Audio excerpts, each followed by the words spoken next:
এই শুনছো, আমি তো এই এসআইআর ফর্ম ফিল আপ করতে বসেছি, আমাকে একটু হেল্প করো না।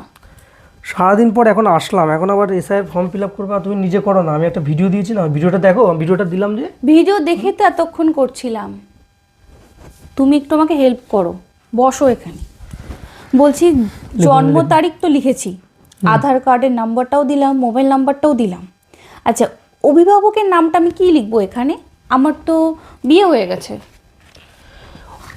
আমি দেবা বলেছি, ও পিতার নাম বা অভিভাবকের নাম এখানে সব সময় তোমাকে পিতার নামই দিতে হবে।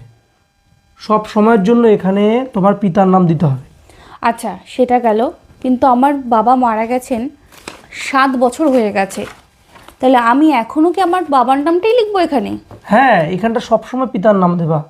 বাবা যেহেতু মারা গেছে, নামটা দেবা। এপিক নাম্বারটা দিতে হবে না, এপিক নাম্বারটা দিতে হবে না, এটা ফাঁকা থাকবে, বাবার নামটা দেবা। বুঝতে পেরেছো?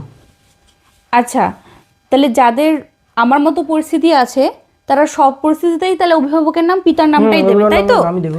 আচ্ছা, এটা গেল, সব বুঝতে পারলাম। মায়ের নাম দেবো, মায়ের এপিক নম্বর দেব। আচ্ছা আচ্ছা, আমার তো বিয়ে হয়ে গেছে, তাহলে পিতার নাম লিখলাম অভিভাবকের জায়গায়, কিন্তু আমি এখানে স্বামীর নাম রয়েছে, তাহলে কি আমি আমার স্বামীর নামটা এখানে লিখতে পারি? হ্যাঁ, বিবাহিত মহিলারা তো এখানে স্বামীর নাম লিখবেই, অবশ্যই এখানে স্বামীর নাম লিখবে। আর এপিক নিচে নাম্বারটা যেহেতু দেবে।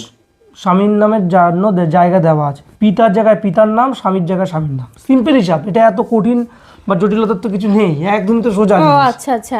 আর এই নিচের দেখো পরবর্তী কলামে রয়েছে আত্মীয়ের নাম, তা আমি এখানে আত্মীয়ের নামটা কি দেবো? আমি এখানে ভিডিওতে কি বলেছি, নিচের পার্টটাতে সব সময়ের জন্য আমরা 2002-এর লিস্টটাই আমরা সাজেস্ট করব। 2002-এর লিস্ট ছাড়া আমরা কোনো কিছু দেখব না। এইখানে বিবাহিত মহিলার কি হয়, দুটো কেস হবে। এক, তার ভোটার কার্ডে নয় নিজের বাবার নাম থাকতে পারে বা স্বামীর নাম থাকতে পারে।